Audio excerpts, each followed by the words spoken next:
Olá pessoal, aqui é o Márcio Okabe e nesta conversa nós vamos falar um pouco sobre espiritismo e teoria de Gaia e fazer algumas reflexões sobre esse momento de desafios que é o maior desafio da humanidade, que é o coronavírus. Eu chamo de coronacrise. Segundo o espiritismo, a Terra é um mundo de provas e expiação, mas que o próximo nível vai ser um mundo de regeneração.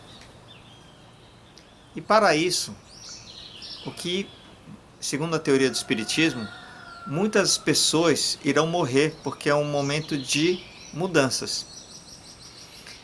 Eu ficava pensando quando acontecia coisas como tsunami, aí falava, mas isso faz parte desse momento do mundo de regeneração. Só que eu ficava pensando, porque engenheiro é dureza, né? Engenheiro é muito racional. A gente pensa na lógica. E aí eu pensava, poxa, mas como é que vai ter um terremoto, um maremoto? Como é que consegue fazer com que as pessoas certas elas se vão? Porque o próximo mundo é um mundo de regeneração e então é uma questão do assim, são pessoas que vão para um estágio mais elevado e pessoas que não são elevadas que elas vão permanecer no mundo de provas e expiação. E aí eu ficava pensando nisso, como que isso pode acontecer? E aí veio o coronavírus. E a gente vê as estatísticas e a gente fica. Aí eu fico pensando, eu falei, gente, olha só como a gente está num nível mais baixo de consciência. E na verdade não importa a sua crença, o que existe de fato, existe um nível muito mais elevado de consciência. Então não tem como a gente entender. Mas quando veio o coronavírus, aí eu fiquei pensando, falei, caramba, que sabedoria, porque dessa forma você consegue realmente. A gente não consegue explicar, mas deve existir uma explicação maior por que algumas pessoas pegam coronavírus e morrem e outras não. E segundo o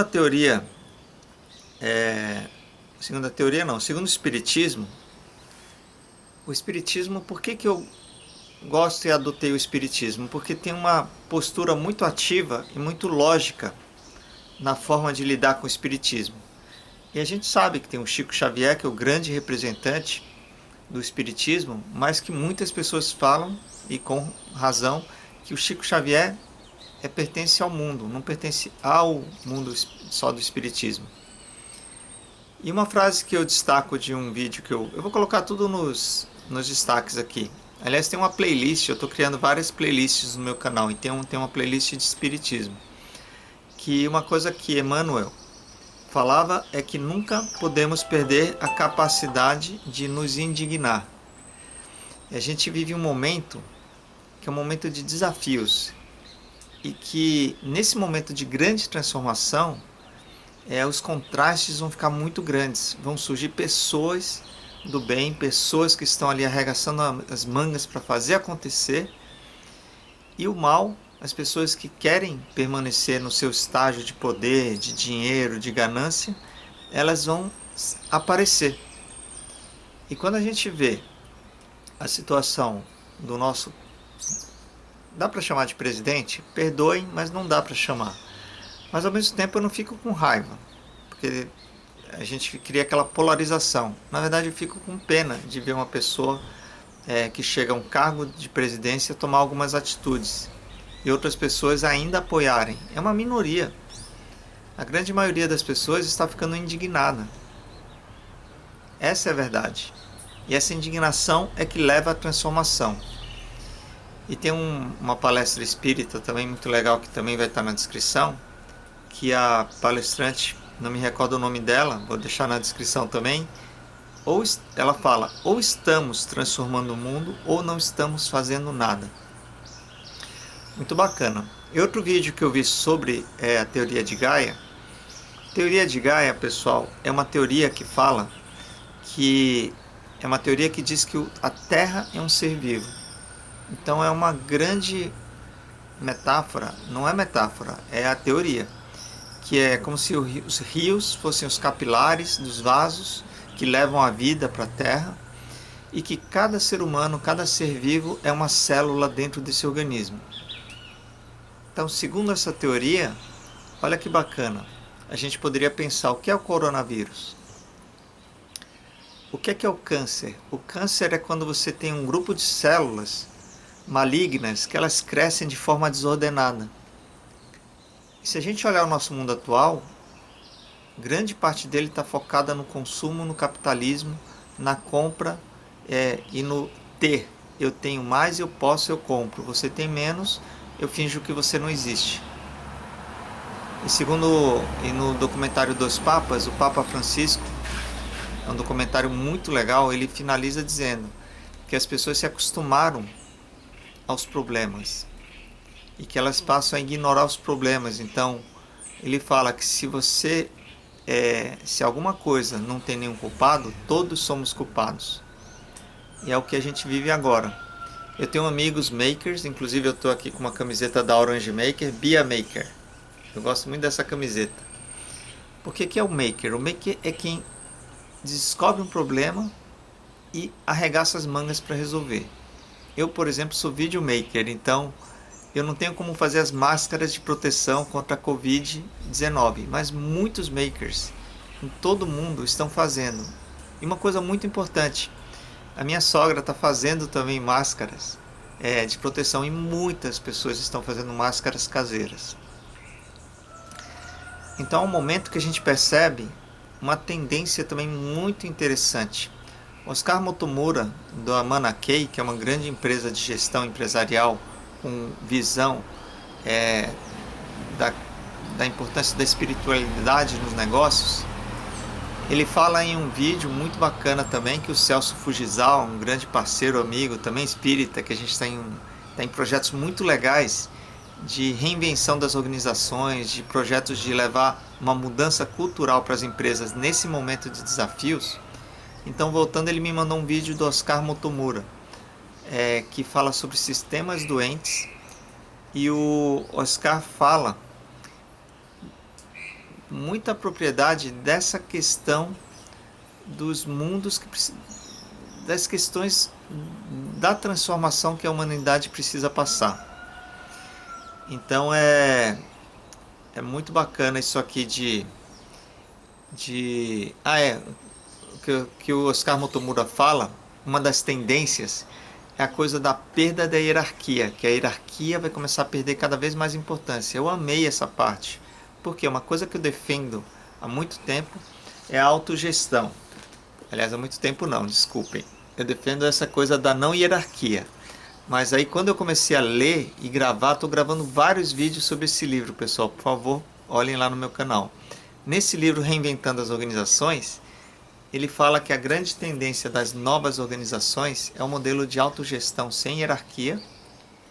Então você percebe várias pessoas falando os temas que vão convergindo. Então você pode ter escutado em outras linguagens, em outros canais, mas o que percebemos é uma convergência de pessoas que realmente estão transformando essa nossa realidade.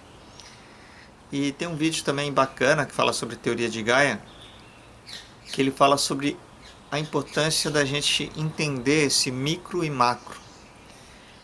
Que o ser humano estava muito voltado, ainda está muito voltado para o micro, para o seu universo, para o seu umbigo, para o seu problema. E que a gente caminha para um mundo, uma tendência que a gente precisa olhar o macro. Porque é como se cada um olhasse para o seu pedaço. Você tem um problema que a gente vê hoje, mas quando a gente consegue pensar na coletividade, a gente consegue resolver os grandes problemas da humanidade e criar uma nova realidade. Uma coisa que também fala nesse vídeo, que também vou colocar na descrição, é sobre os olhos da alma, frequência e intuição. Então a importância da gente... por que muitas pessoas estão fazendo yoga, meditação, práticas do fazer com as mãos, de buscar coisas que elas amam fazer? Porque a gente consegue, nesses momentos que a gente faz algo, ou medita, ou consegue parar de pensar e ter o que a gente chama de ócio criativo, é onde a gente consegue ouvir a nossa alma, a nossa intuição.